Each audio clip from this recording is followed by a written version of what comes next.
เฮ้ยพี่จะกินอะไรเดีเฮ้ยเฮ้ยน้องน้องค่ะ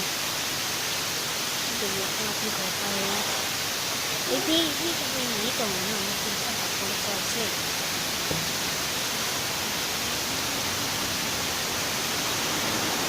พี่ต้องหนีแล้วพี่ไม่อยากดูพี่อยากให้คนมาถ่ายโอ้ยไปแล้วพี่